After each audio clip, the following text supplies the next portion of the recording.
খুলনাতে ঘুরতে গিয়ে কক্সবাজারের ফিল পেলাম। এই ভিডিওতে আপনারা দেখতে পাবেন খুলনার সবথেকে সুন্দর জায়গা এবং এই জায়গার লোকেশন কোথায় এবং আপনারা কিভাবে যাবেন এবং এই জায়গাতে গিয়ে আমরা কি কি করলাম সবকিছুই তুলে ধরবো আজকের ভিডিওতে। তো আপনারা অবশ্যই কিন্তু ভিডিওটি কন্টিনিউ শেষ পর্যন্ত দেখবেন। আসসালামু আলাইকুম এভরিওয়ান, আশা করি সবাই অনেক অনেক বেশি ভালো আছেন। গত ভিডিওতে আপনারা দেখছিলেন খুলনা রূপসা সেতু। তো রূপসা সেতু থেকে 10 টাকা ভাড়া দিয়ে আমরা চলে আসলাম শেখ রাসেল ইকো পার্কে। আর এই ইকো পার্কটা এত পরিমাণ সুন্দর, আমি যখন চিন্তা ভাবনা করি যে খুলনাতে ঘুরতে যাব যশোর থেকে, তখন আমি প্রথমেই এই পার্কে আসতে চাইছিলাম, কারণ আমি এই পার্কের ভিডিও দেখছিলাম। তো ভিডিও দেখেই মূলত আমি এই পার্কটার প্রেমে পড়ে গিয়েছিলাম, এজন্য এই পার্কে আসলাম ঘুরতে। এই পার্কটি কিন্তু এখনো পুরোপুরি ভাবে চালু করা হয়নি, তারপরেও কিন্তু আপনারা এখানে ঘুরতে আসতে পারেন এবং এখানে কিন্তু জনপ্রতি 30 টাকা করে আপনাদের টিকিট কেটে তারপরে এই পার্কের ভিতরে ঢুকতে হবে। তো ঢুকেই আমরা দেখতে পেলাম এখানে বোট। বাই দ্য ওয়ে, বোটগুলো এখন চলতেছে না, কিছুদিন পরে হয়তো বা চালু করা হবে। একটা জিনিস আমার কাছে সব থেকে বেশি ভালো লাগছে এই পার্কের যে সৌন্দর্য,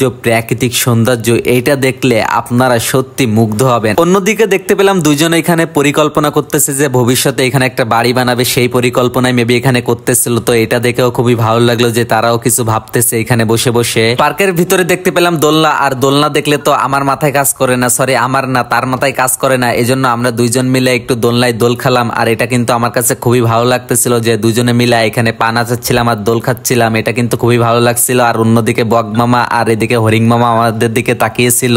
এখন আমি আপনাদের যেই জিনিসটা দেখাবো, এই জিনিসটা দেখার পরে আপনাদের মাথা নষ্ট হয়ে যাবে। আমাকে সবাই কমেন্ট করবেন যে তামিম ভাই আমি এখানে যেতে চাই 100%। ভাই রে ভাই, কি বলবো, এত সুন্দর ভিউ এইখান থেকে দেখা যাচ্ছিল। আমার মনে হচ্ছিল আমি কক্সবাজার কিংবা কুয়াকাটাতে চলে এসেছি। আপনি এইখানে যদি যান আপনার সেই ফিল হবে। দেখতেই পাচ্ছেন জায়গাটা কত সুন্দর, প্রাকৃতিক সৌন্দর্য, পাশ দিয়ে নদী, আবার ওইদিকে দেখতে পাচ্ছেন রেল ব্রিজ। এখানে দেখতে পেলাম ছোট একটা পানির দোকান ঠান্ডার। তো আপনারা অবশ্যই এখানে গেলে এই দোকান থেকে কিছু একটা কেনার চেষ্টা করবেন। প্রাকৃতিক সৌন্দর্যের কথা কি আর বলবো, দেখতেই পাচ্ছেন আপনারা কত সুন্দর প্রাকৃতিক সৌন্দর্য। আর এই প্রাকৃতিক সৌন্দর্য কিন্তু মূল কারণ হচ্ছে এই নদী। এই নদীর পাশ দিয়েই কিন্তু এই প্রাকৃতিক সৌন্দর্যটা আপনারা এনজয় করতে পারবেন এইখানে গিয়ে। আর এখানে কিন্তু খুবই সুন্দর একটা জায়গা তৈরি করা হচ্ছে, এখানে দাঁড়িয়ে কিন্তু আপনারা নদীর ফিল নিতে পারবেন। খুলনার ভিতরে আমি মনে করি সব থেকে সুন্দর জায়গা হচ্ছে এইটা। আর এইখানে গেলে 100% আপনার মন খারাপ থাকলে আপনার মন ভালো হয়ে যাবে 100%, এটা আমি গ্যারান্টি দিব। তো আপনারা অবশ্যই একবার হলেও কিন্তু এই জায়গাটিতে আসবেন। এখানে যে একটা জিনিস খুবই ভালো লাগতেছিল, যখন আমরা নদীর পাশে বসেছিলাম তখন দেখতে পাচ্ছিলাম নদী থেকে কাঁকড়া উপরে উঠে আসতেছিল। তো আমি কাঁকড়া ধরতে যাচ্ছিলাম, কিন্তু কাঁকড়া আমার কথা শুনতেছিল না। আমি কাছে যাচ্ছিলাম আর কাঁকড়া দৌড় মেরে পালিয়ে যাচ্ছিল। তো এটা দেখতে খুবই ভালো লাগতেছিল।